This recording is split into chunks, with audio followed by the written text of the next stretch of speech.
ओम शांति।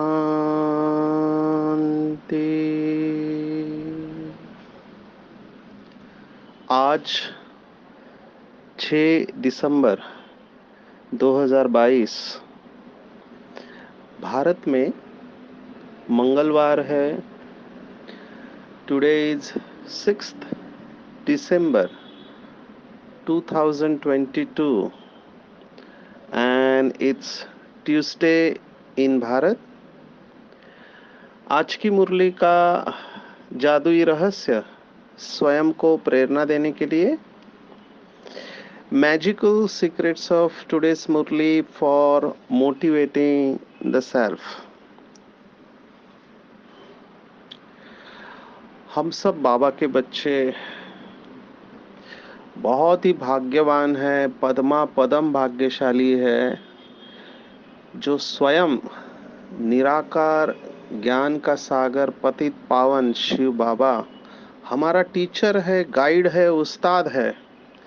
समय समय पर हमको माया से जीतने के टोटके युक्तियां बताते रहते हैं। मुझे याद आ रहा है एक अव्यक्त मुरली में हमारे आदरणीय जगदीश भाई विदेश सेवा के लिए जा रहे थे, तो उन्होंने बाबा से पूछा कि बाबा हम कैसे सेवा करें। तो बाबा का जवाब था उस मुरली में कि बाप की जो प्रत्यक्षता है वो नए ज्ञान के द्वारा ही होगी, तो नए ज्ञान के द्वारा बाप को प्रत्यक्ष करो। अब ये बहुत इंटरेस्टिंग है। आज की पूरी साकार मुरली 6 दिसंबर 2022 की बाबा भक्ति मार्ग की मान्यता और ज्ञान मार्ग की मान्यता इसके ऊपर कह रहे हैं। हमने पहले भी देखा कि पूरा खेल बिलीफ सिस्टम का है। अंग्रेजी में कहते हैं as you believe you become. आप जैसे मानते हो वैसे होता है। ये बहुत बहुत बड़ा सृष्टि का सिद्धांत है। वो आपके लिए सत्य हो जाता है जो आपकी मान्यता होती है, और आप उन्हीं मान्यता के ऊपर जीते हो। और लोग बहुत जल्दी अपनी मान्यता नहीं बदलते हैं, क्योंकि मान्यताओं में एक प्रकार का कंफर्ट जोन है। कितनी सारी मान्यताएं हैं, बाबा पिछले कुछ दिनों से लगातार बोल रहा है। सबसे बड़ी मान्यता यह है कि भगवान ही सुख दुख देता है। ये कितनी बड़ी मान्यता है। अल्लाह की मर्जी है, अगर ऊपर वाले ने चाहा तो सब हो जाएगा। अभी ये एक मान्यता है। दूसरी मान्यता है कि ये पूरा सृष्टि चक्र है, सतयुग ही लाखों वर्ष का है, कलयुग 4,32,000 वर्ष है, जो दिव्य वर्ष के अनुसार हमने आयु निकाली। वायु पुराण में बताया कि 1 2 3 4 ये हमने देखा। कली माना 1, द्वापर माना 2, त्रेता माना 3 और सतयुग 4 गुना है। तो 1200 इंटू 360 दिव्य दिन, तो 4,32,000 आते हैं। तो उसको 2 गुना करो तो द्वापर आता है, 3 गुना करो तो त्रेता आता है, और 4 गुना करो तो सतयुग। तो आप सोचो कितनी आयु हो जाती है, लाखों वर्ष की आयु। तो ये एक मान्यता है। तीसरी मान्यता कि भगवान कण कण में है, सर्वव्यापी है, मेरे में भी है, तेरे में भी है। चौथी मान्यता कि पतित पावनी गंगा है ना, पतित पावनी गंगा है। पांचवी मान्यता युगे युगे आता है। ऐसी आप कितनी मान्यता भक्ति मार्ग की ले सकते हैं। आज के मुरली में कहा और एक मान्यता कि सूर्य कोटि समप्रभ, खास करके हम मुंबई में रहते हैं तो मुंबई और महाराष्ट्र में गणेश की बहुत पूजा करते हैं। यहाँ बहुत बड़ा फेस्टिवल होता है। जैसे कलकत्ता की तरफ देवियों का फेस्टिवल, तो यहाँ गणेश का फेस्टिवल बहुत धूमधाम से मनाते हैं। तो उनकी आरती में ये आता है, वक्रतुंड महाकाय सूर्यकोटि समप्रभ। तो परमात्मा सूर्यकोटि समप्रभ है। तो ये सब मान्यताएं भक्ति मार्ग की है। और बाबा हमको यथार्थ ज्ञान देकर लॉजिकली तर्क से, अपनी शक्ति से हमारी मान्यताओं को कैसे परिवर्तित करता है। इवन जगदीश भाई को भी टफ जा रहा था क्योंकि शास्त्र पढ़े थे। तो दादियाँ सुनाती है कि हम रोज उसको कोर्स करते थे, हर बार नई दादी, क्योंकि ये प्रश्न बहुत पूछते थे। आखिर में कुंज दादी जो हमारी थी, जो बिहार में जिन्होंने लास्ट में सेवा दी, मुझे उनसे मिलने का मौका मिला। अपने को भाग्यवान समझता हूँ, ऐसी आत्माओं का संग मिला। तो मैंने कुंज दादी से सवाल पूछा कि क्या जगदीश भाई प्रश्न पूछते थे। तो उन्होंने बहुत अच्छा जवाब दिया। बहुत नशे वाली आत्माओं कहते जगदीश भाई जो भी पूछते थे परफेक्ट पूछते थे। तो मैंने कहा एग्जाम्पल। तो उन्होंने कहा कि आप कहते हो भगवान नई दुनिया बनाता है ना? तो नई दुनिया कैसे बनाता है? ये सब अविनाशी है, सृष्टि, आत्मा अविनाशी है, सृष्टि अविनाशी है। तब दादी ने जवाब दिया कि यस, नहीं बनाता है माना वो हवा में नहीं बनाता है, नहीं, वो केवल पुरानी को नहीं करता है, इसलिए उसको रचयिता कहा जाता है। तो ऐसे ऐसे जवाब कुंज दादी से जगदीश भाई को मिले, तब जगदीश भाई सरेंडर हो गए। तो there is nothing wrong with this belief. ये सब बिलीफ है और इसका यथार्थ अर्थ हमको बताना चाहिए। मैं ये इसलिए कह रहा हूं आपको कि किसी को भी आप डायरेक्ट रॉन्ग कहो कि तुम गलत हो, तो वो आपसे डिस्कनेक्ट हो जाता है सीधा। वो आपकी बात सुनेगा ही नहीं। अगर आपने उसको सीधा रॉन्ग कहा तो किसी को रॉन्ग सीधा कहना ही नहीं चाहिए। पहले हाँ करना चाहिए। जब हाँ करते हैं आप और फिर आप उसको यथार्थ ज्ञान समझाते हैं, तब वो उसको स्वीकार करेगा। ऐसे बहुत सारे एग्जाम्पल मेरे पास है। तो मैं किसी भी मान्यताओं को गलत नहीं कहता हूं। बिल्कुल ठीक है, आप जो बोल रहे हैं बिल्कुल ठीक है। अनंत है परमात्मा, यस, परमात्मा अनंत है, लेकिन उसका यथार्थ अर्थ कहो। अहम ब्रह्मास्मि मैं कहता हूँ, यस, परफेक्ट है। शिवो हम मैं कहता हूँ परफेक्ट है। सिर्फ उसका यथार्थ अर्थ समझो किस तरह से है। क्योंकि भक्ति मार्ग में बहुत बार आया है, जो आज मैं आपको श्लोक बताने वाला हूँ। परमात्मा का नाम रूप देश काल कर्तव्य, आज ये बात बाबा ने मुरली में कही है, तो उसके ऊपर हम समय के अनुसार जाएंगे। तो परमात्मा सबके दिल में रहता है, मैं कहता हूँ बिल्कुल ठीक है। कभी काटो ही मत किसी की बात को, हाँ कहो और फिर उसका यथार्थ अर्थ उसको समझा दो, तब वो आत्मा स्वीकार करेगी। आपको बहुत सारे इसमें मैं उदाहरण सुना सकता हूँ। हमारे एक भाई कुमार, बहुत साल पहले बना, बहुत साल हो गए उसको, 30-40 साल पहले वो शिविर में आया। तो उसने देखा कि यहाँ सब पवित्र रहते हैं, तो उसको डर लगा। उसने कहा क्या इधर ज्वाइन करने के लिए, राजयोग सीखने के लिए ब्रह्मचारी बनना पड़ेगा क्या? क्योंकि मेरी तो शादी ही नहीं हुई है। तब वहां पे जो आत्मा थी बहुत इंटेलिजेंट है, ऐसे बाबा के योग युक्त बच्चे होते, बोलते किसने कहा? देखो हमारा लक्ष्य है। उन्होंने लक्ष्मी नारायण के चित्र की तरफ लेके गए। ये देखो लक्ष्मी नारायण ब्रह्मा कुमारी का लक्ष्य है, ये दोनों ने शादी किया है। तो जरूर शादी को मना नहीं है, लेकिन आप इस ज्ञान को पहले समझ लो।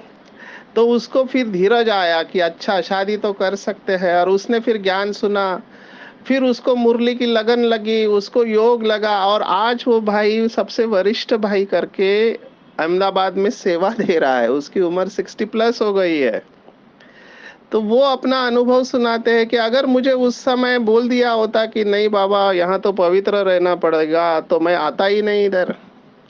ऐसे हमारा भी अनुभव है। अगर हमको पहले बोल दिया होता कि यहाँ पर आने के बाद नॉनवेज छोड़ना पड़ेगा, तो हम आते ही नहीं। हमको कुछ भी पता नहीं था।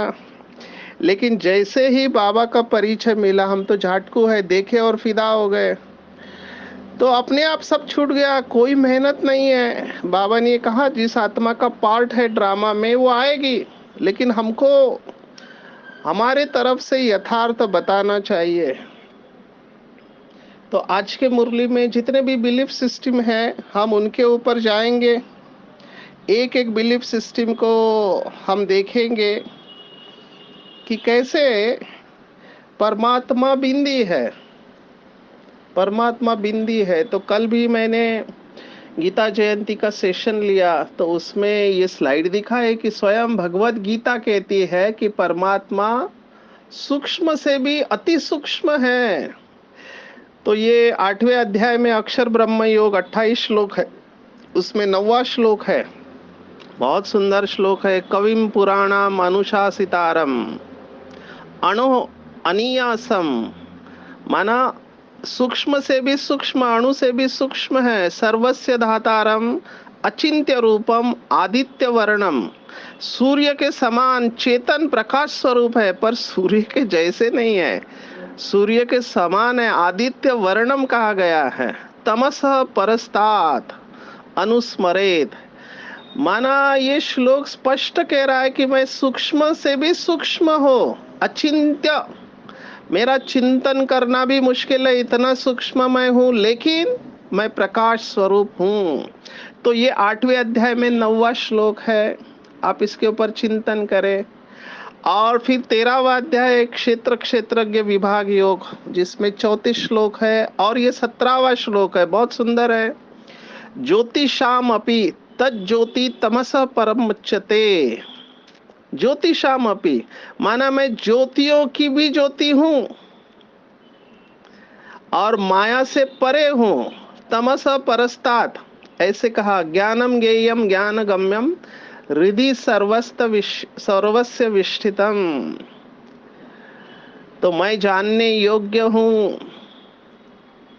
तो मैं ज्योतियों की ज्योति हूं और सूक्ष्म से सूक्ष्म हूं। ये स्वयं भगवत गीता कहती है कि मैं बिंदु हूं। तो आप ये कह सकते हैं कि परमात्मा बिंदु हूं, और परमात्मा ने खुद कहा कि मेरा धाम परम धाम है, मैं यहाँ रहता ही नहीं हूं। तो सवाल ही नहीं आता है सर्वव्यापी का। सर्वव्यापी की बात कहां से आई, जब परमात्मा खुद कह रहा है। 15वें अध्याय में 6वां श्लोक है, न तद भासयते सूर्यो न शशांको न पावका। शशांक माना चंद्र को कहते हैं। सूर्य और चंद्र जहां प्रकाश नहीं पहुंचता, यद गत्वा न निवर्तन्ते तद्धामम परमम मम, तो मैं उस परम धाम का निवासी हूँ जहाँ पे सूर्य और चंद्र का प्रकाश भी नहीं पहुँचता, ये स्पष्ट कहता है। और परमात्मा ने कहा कि मैं अवतरित होता हूँ। आज बाबा ने कहा एडॉप्ट नहीं करते हैं, 2 शब्द बाबा कभी कहते हैं मैंने ब्रह्मा को एडॉप्ट किया, आज स्पष्ट कहा मैंने एडॉप्ट नहीं किया है, मैं परकाया प्रवेश करता हूँ। तो जन्म और कर्म मेरा दिव्य है। 4थे अध्याय में 8वां 9वां श्लोक हमने देखा, मैं अजन्मा हूँ, है ना। अजो अपि सन्यो वयात्मा भूतानाम ईश्वर अपि सन, ये 4थे अध्याय में 6, 7, 8, 9 ये सभी श्लोक। और फिर 9वें अध्याय में 11वां श्लोक है, अवजानन्ति मां मूढ़ा तनुमाश्रितम मानुषिम तनुमाश्रितम, माना मैं तन का आश्रय लेता हूँ।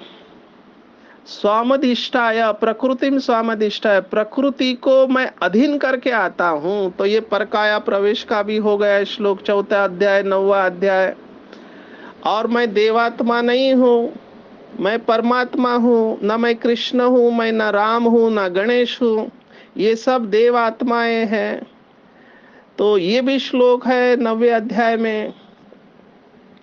तो इस श्लोक को भी समझना है। यान्ति देवव्रता देवान पितृन यान्ति पितृव्रता भूतानि यान्ति भूतेचा मध्याजिनो अपिमाम, माना देवताओं को याद करने वाले देवताओं के पास जाते हैं, पितरों को याद करने वाले पितरों को प्राप्त होते हैं, भूतों को याद करने वाले भूतों को प्राप्त होते हैं, लेकिन जो मुझे याद करते हैं वो मेरे को प्राप्त होते हैं। माना ये तीनों से मैं अलग हूँ।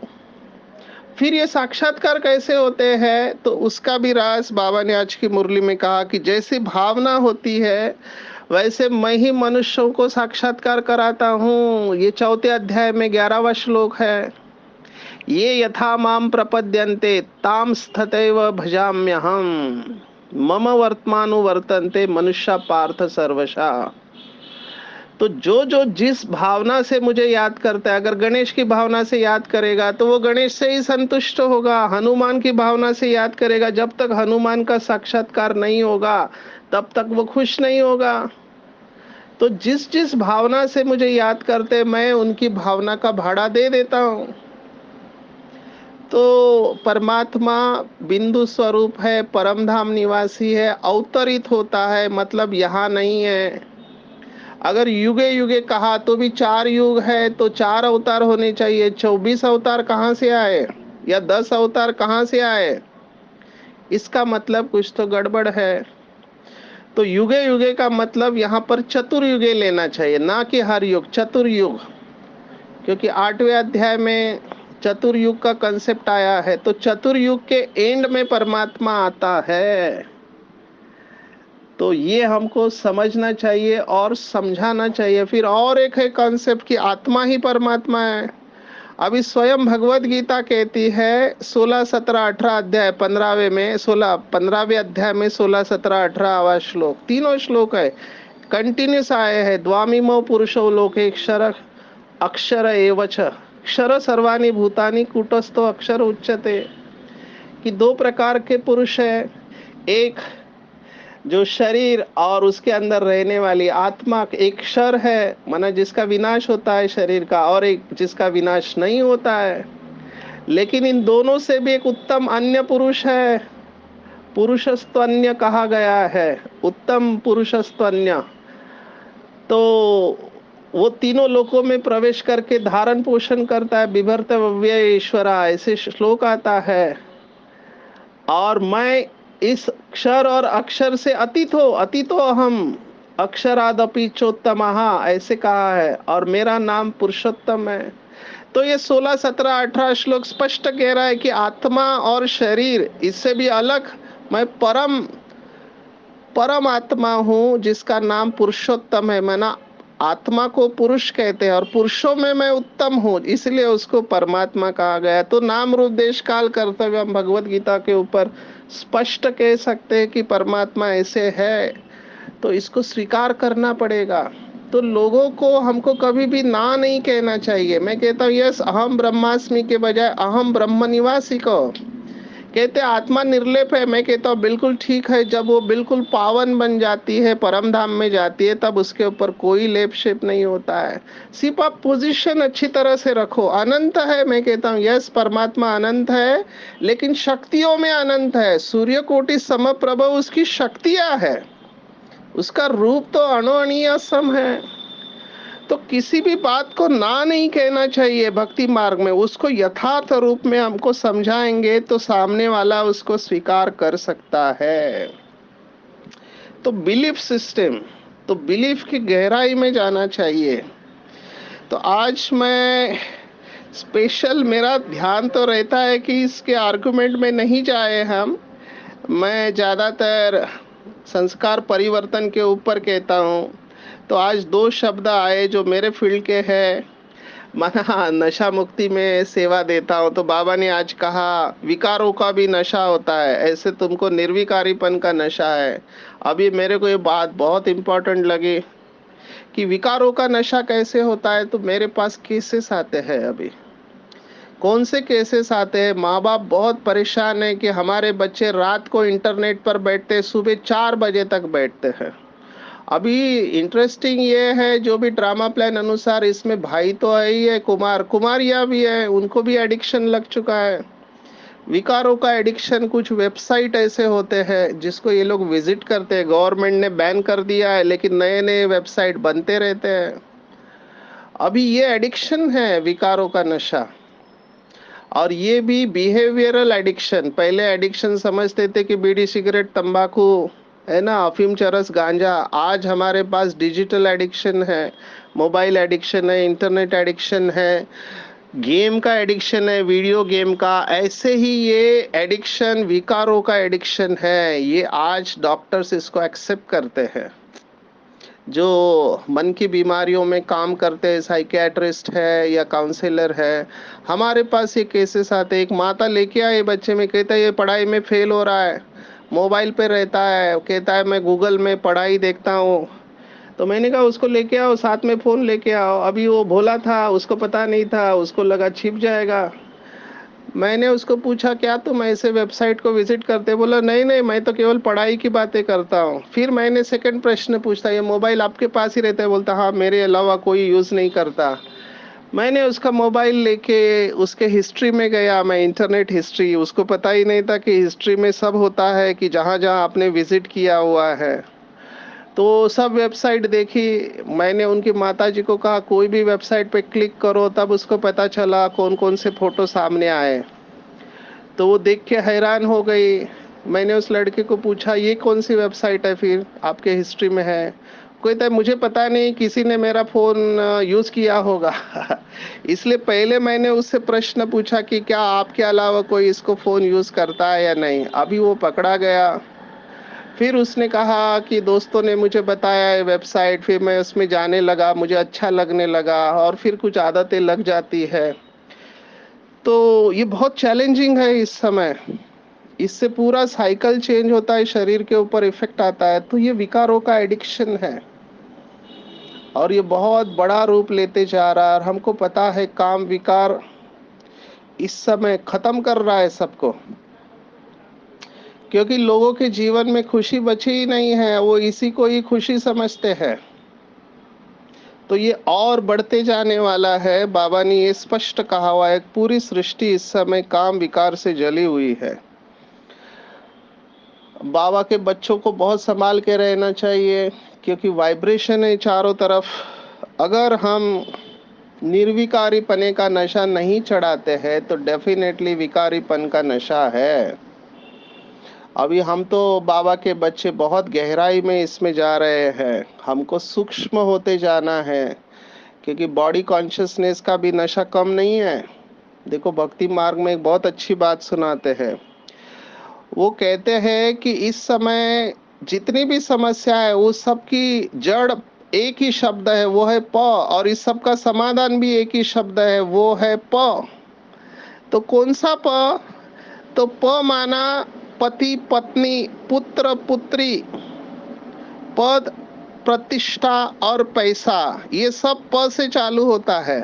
और इन सब के लिए प से पाप करना पड़ता है। तो पति पत्नी, पुत्र पुत्री, पद, पैसा, प्रतिष्ठा, इसके लिए प से पाप करते हैं। लेकिन इन सब प को छोड़कर केवल एक प माना परमात्मा को प्यार से याद करेंगे तो प से प्राप्तियां ही प्राप्तियां होगी। तो पूरा खेल प का है। पाप से परमात्मा की तरफ की यात्रा है। तो प्यार से परमात्मा को याद करेंगे तो इन सभी प से मुक्ति मिलेगी और हम परमात्मा की प्राप्ति में खोए रहेंगे। तो यही है बॉडी कॉन्शियसनेस से सोल कॉन्शियसनेस की तरफ यात्रा। और जिसने ये समझ लिया उसका तो कल्याण हुआ ही पड़ा है। भगवत गीता में हमने देखा, मेरा स्वयं का अनुभव है, 90 अध्याय में 22वां श्लोक है, अनन्याश्चिंतयन्तो मां ये जना पर्युपासते तेषाम नित्याभियुक्ताम योगक्षेमम वहाम्यम। ये LIC ने पंच लाइन ली है। LIC का जो चित्र है, दो हाथों के बीच में ज्योति दिखाते हैं और उसके नीचे ये श्लोक लिखा हुआ रहता है, योगक्षेमम वहाम्यम। योग और क्षेम माना अप्राप्ति की प्राप्ति का नाम योग है, और जो प्राप्त है उसकी रक्षा करना उसका नाम क्षेम है। ये दोनों जिम्मेवारी परमात्मा उठाता है। लेकिन किसकी उठाता है? तो अनन्यास चिंतयन्तो मां, अनन्य भाव से। जिसका अनन्य भाव है, जिसका सब कुछ परमात्मा है, जिसका परमात्मा के अलावा अन्य कोई नहीं, उनको अनन्य कहा है। और बाबा ने भी ये शब्द इस्तेमाल किया, मेरे अनन्य बच्चे।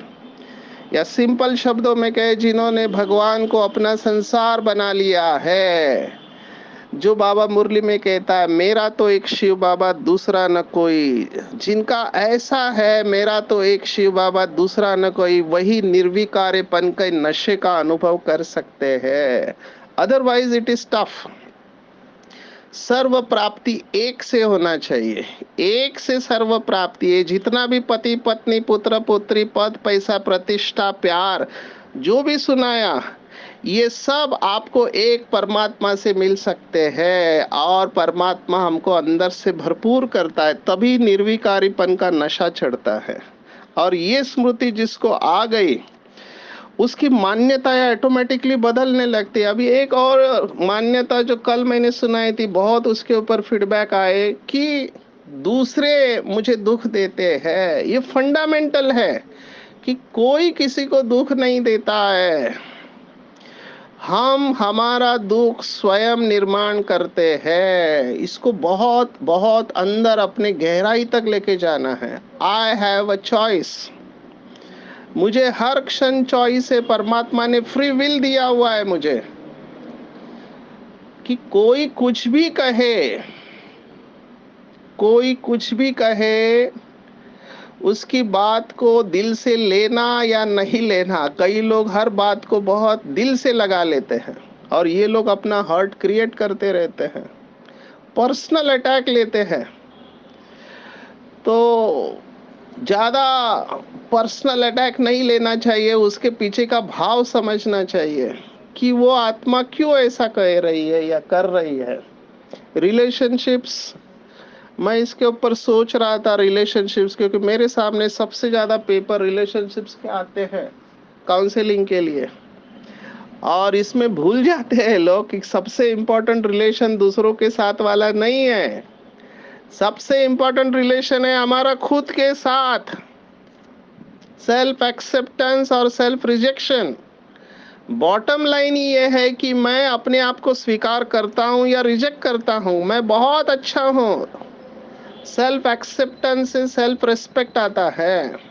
तो जब हमारा खुद के साथ रिलेशनशिप अच्छा है, तभी हमारा दूसरों के साथ रिलेशनशिप अच्छा रहेगा। अगर मैं खुद को ही माफ नहीं कर पा रहा हूं, मैं दूसरों को माफ कैसे करूंगा। तो बिलीफ सिस्टम को बदलो। कोई हमें दुख नहीं देता है, हमारे संकल्पों से ही हम दुख क्रिएट करते हैं। तो एक रस अवस्था में जाना है, इसलिए योग बल को बढ़ाओ। ये रियलाइजेशन है, जैसे हम आगे जाएंगे रियलाइजेशन होगी कि एकांत में कमाई है और पवित्रता में ही सच्चा सुख है। ये अनुभव की बात है।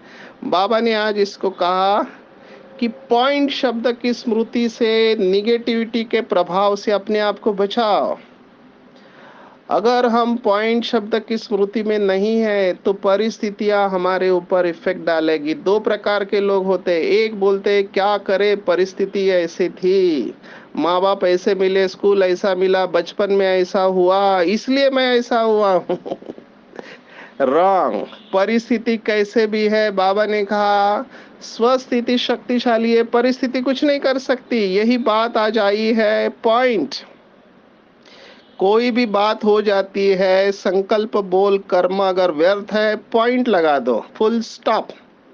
ये बहुत बड़ी तपस्या है, फुल स्टॉप की तपस्या। माया को दूर से पहचान लेंगे और समझ लेंगे कि ये माया का राज्य है। मेरा एक क्लासमेट हमेशा कहता था सब माया ही माया है। जैसे बाबा ने आज कहा ना, ये भी एक बिलीफ है कि पैसा माया है, धन माया नहीं है।